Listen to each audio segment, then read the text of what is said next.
சொல்லி காட்டுறது ரொம்ப தப்பு இல்லை சார். திமுகவோட புத்தியே அப்படிப்பட்ட புத்திமா. தூய்மை பணியாளர்கள் ஏற்கனவே டீ குடிச்சாங்க, பிரியாணி சாப்பிட்டாங்க. இதுதான் திமுக புத்தி, தெரியுதுங்களா? அப்படி தான் பண்ணுவாங்க. எனக்கு இதில் ஒன்றும் அதான் கருணாநிதி மாட்டி கொடுத்தாருங்க. எனக்கு இது ஒன்றும் வியப்பாகவே தெரியல சார். அது கூட பரவாயில்ல சார். அதுக்கப்புறமா வந்து நான் கலைஞர் அவர்கள் பேசினதை கேட்டேன் சார். மேடையிலே வந்து இந்த மாதிரி நான் காமராஜருக்கு ஏசி மாட்டி விட்டேன், அதனால காங்கிரஸ் தொண்டர்கள் நன்றி உணர்வோடு இருக்கணும்னு திரு கருணாநிதி பேசுகிறாரு சார். எங்கள் திருக்கோவிலேருந்து ஒரு உண்டியில் எடுத்துன்னு வந்த காசை வச்சு ஏசி மாட்டி கொடுத்தாரா? புத்தியை பார்த்தீங்களா? கவர்மெண்ட் காசில் எடுத்து செய்கிறத. இதான் அவங்க டிஎன்ஏ. காமராஜர் அவர்கள் செல்வது கழகத்தை தாக்கி பேச, ஆனால் அவர் சென்று தங்குகின்ற ஒவ்வொரு இடத்துல அவருடைய உடல்நலம் கருதி ஆங்காங்கு குளிர் சாதன பெட்டிகளை ஒவ்வொரு டிவியிலும் வைத்து தருவாறு ஆணையிட்டவன் தான் இந்த கருணாநிதி என்பதை தேவர் அவர்கள் உணர்வார்கள்.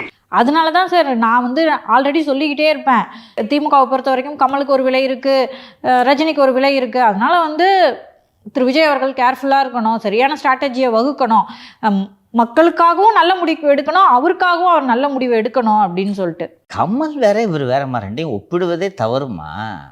அவர் ஒப்பிடுறாருல. கமல் கெரியர் முடிஞ்சப்போ வந்த ஒரு அரசியல்வாதிமா. அதுவும் வந்து ஜெயலலிதாவும் கருணாநிதி இல்லைன்னு தெரிஞ்ச உடனே வந்தாருமா.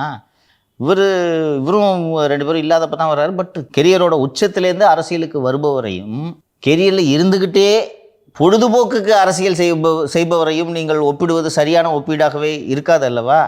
திரு கமல் என்ன சினிமா விட்டாரா? எனக்கு சினிமா தான் முக்கியன்றது இன்றைக்கும் சொல்லிகிட்டு இருக்காரு. அவர் சினிமாவே விட்டுட்டு முழு நேரம் அரசியல்வாதியாக வந்திருக்காருல. ரெண்டு பேரும் எப்படி ஒப்பிடுவீங்க?